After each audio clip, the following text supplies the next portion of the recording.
Мать на несколько секунд оставила годовалого ребенка наедине с крупной собакой. Когда она посмотрела в окно, то от увиденного не могла пошевелиться. Хозяйка была уверена, что у собаки добрый характер и он не представляет опасности для их семьи. Но на ее глазах произошло то, чего она никак не ожидала. Все началось, когда Кэтрин и ее муж решили завести собаку для своего маленького ребенка. Они считали, что это поможет их дочери Шарлотте развить чувство ответственности и заботы и даст ей верного друга и защитника. Они хотели купить щенка у заводчика, чтобы получить собаку с нужными качествами, но при этом склонялись к тому, чтобы дать крышу и семью для собаки из приюта.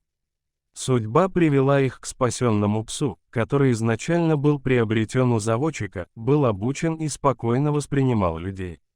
Единственная проблема была в том, что эта порода, доберман, имела репутацию несколько агрессивных и непредсказуемых собак. Эту породу изначально разводили как личных охранников, и они были генетически настроены быть прекрасными защитниками для своих и проявлять агрессию к чужим. Поэтому неудивительно, что многих доберманов используют как сторожевых или служебных собак. Их репутация отражает эти характеристики. Хотя современные заводчики стараются вырастить их добрее и дружелюбнее, как компаньонов, но в собаке, которую увидела Кэтрин, было что-то особенное. Видимо, это было связано с непростым прошлым добермана. Этот доберман был спасен из приюта в Австралии. Заводчик сначала продал его одному клиенту, но потом обнаружил, что с псом жестоко обращались, и решил его спасти, обратившись в полицию. Состояние питомца было ужасным. Он был истощен с переломанными ребрами, что зафиксировали ветеринары. Тогда даже рассматривали возможность его усыпления. Однако сильное желание жить и вера в людей позволили несчастному животному выкарабкаться и выжить. И теперь Кэтрин, зная всю ситуацию, решила взять именно этого пса. Правда, муж Кэтрин был более осторожен. Однако его опасения были быстро развеяны, когда он поближе пообщался с питомцем и узнал о тяжелой судьбе собаки. Заботливая Кэтрин не могла не влюбиться в такого добермана сразу же после знакомства. Он имел характер, который заставил ее чувствовать себя комфортно. Так что, несмотря на все первоначальные сомнения мужа и знакомых, она взяла добермана и назвала его Хан. А дальше она очень сильно ждала, чтобы познакомить нового члена семьи со своей 17-месячной дочерью. Но это не значило, что она была безрассудной, доверяя своего ребенка большой собаке. Хозяйка решила принять все меры предосторожности в первые дни, когда Хан наконец-то оказался дома. Ни она, ни ее муж не спускали с него глаз. Пес был очень благодарен новой семье, при этом сохранял спокойствие, никак не мешая людям. С большой любовью принял человеческого ребенка, очень осторожно и внимательно обращался с малышом. Шарлотта же была чрезвычайно восхищена своим новым мохнатым другом и старалась проводить время рядом с ним. Родителям нравилось поведение Хана, он всегда был спокойным и ласковым. Кэтрин думала, что приняла правильное решение, хотя она была очень внимательна, когда собака и ребенок играли вместе.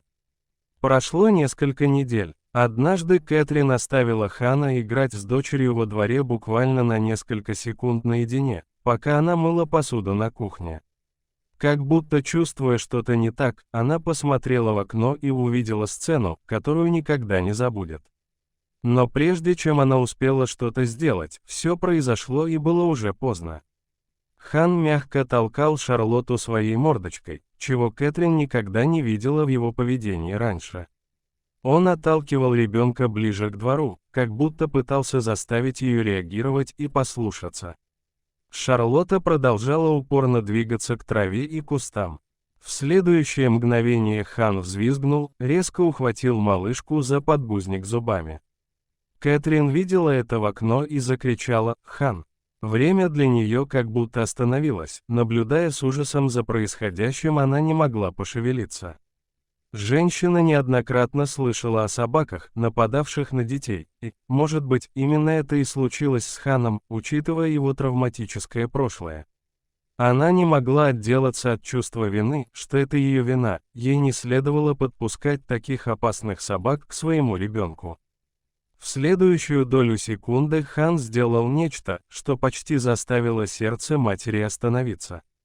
45-килограммовый пес легко схватил Шарлотту за подгузник и отбросил ее примерно на 3 метра во двор, словно она была тряпичная кукла, а не человек. Кэтрин не могла поверить своим глазам и испытывала шок. Не зная, что делать, у нее была только одна мысль: ей надо бежать спасать своего ребенка. Кэтрин рванула во двор к дочери и быстро подняла ее. Она быстро осмотрела ее, чтобы убедиться, что девочка цела. На удивление, ребенок имел только несколько незначительных царапин и больше ничего. Повернувшись к Хану, она почти ожидала, что он также нападет на нее, но вместо этого собака сделала нечто странное. Хан старался встать, он задыхался, а из его пасти текла пена и слюна. Он поднял переднюю лапу, как будто она была повреждена, затем прилег. Дыхание стало тяжелее, и он потерял сознание. Состояние Хана ухудшалось прямо на глазах у Кэтрин. Здесь явно что-то произошло. Кэтрин не могла понять, что случилось. Она была в панике и испытывала чувство беспомощности перед ситуацией. Тогда она увидела на траве недалеко от места, где играла девочка еле шевелящегося тайпана, одну из самых ядовитых змей в Австралии. Укус этой змеи может быть смертельным даже для взрослого человека. Только теперь Кэтрин поняла, что произошло на самом деле. Хан пытался отогнать девочку от опасности, а когда змея была опасно близка, то отбросил Шарлотту и принял удар на себя. По сути, пожертвовал своей жизнью ради ребенка. Затем из последних сил Хан перекусил змею и пытался подойти к хозяйке, но яд уже начал действовать, и он упал без сознания. Кэтрин понимала, что оставалось считанные минуты. И она не могла его оставить вот так вот умирать после того, что он сделал для семьи. Хану срочно нужно было попасть к ветеринару и получить противоядие, иначе у него не было бы шансов выжить. Только вот была одна проблема: Кэтрин находилась дома одна с маленьким ребенком и 45-килограммовым псом. Но оставить его умирать женщина просто не могла.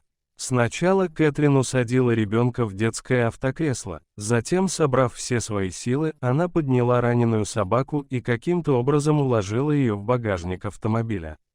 «Теперь, если бы вы попросили меня нести такого пса, то я бы точно не смогла», — сказала она позже в интервью. Адреналин, бьющий ключом, делал ее способной к таким действиям. Из-за этого она могла поднять с земли практически свой вес и отнести его к машине. Потом женщина понеслась к ветеринару с раненым псом в багажнике, едва соблюдая правила дорожного движения. «Я даже не останавливалась на красный свет», — призналась она позже в интервью. Кэтрин приехала к ветеринару, который сразу же принял Хана и дал ему укол противоядия. Хотя Кэтрин очень хотела узнать, как дело обстоит у ее собаки, ветеринар сказал, что им придется ждать до следующего утра, чтобы увидеть, сработал ли антидот. Женщина неохотно поехала домой, не зная, что будет дальше. Укус тайпана обычно смертельный, но, возможно, Хан не получил полную дозу яда и смог пережить ночь благодаря своему размеру и весу. К тому же однажды Хан был на грани смерти, но его сильный характер помог выздороветь. Эксперт полагал, что шансов у собаки крайне немного, поэтому сразу об этом сказал. Он не хотел давать Кэтрин и ее мужу большие надежды на спасение питомца, чтобы они были готовы к трагическому финалу. Главное, по словам ветеринара, что ребенок не пострадал. Кэтрин не могла уснуть и молилась всю ночь, чтобы Хан выжил. Она не закрывала глаз и смогла прилечь только под самое утро на часик. Ее разбудил звонок от ветеринара. Молодая женщина с замиранием сердца слушала вердикт специалиста, а по ее щекам текли слезы. Хан был в стабильном состоянии и мог вернуться домой немного позже уже вечером. Семья была на седьмом небе от радости и счастья.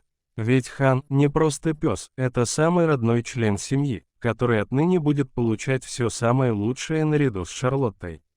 И никаких сомнений в его доброте и верности.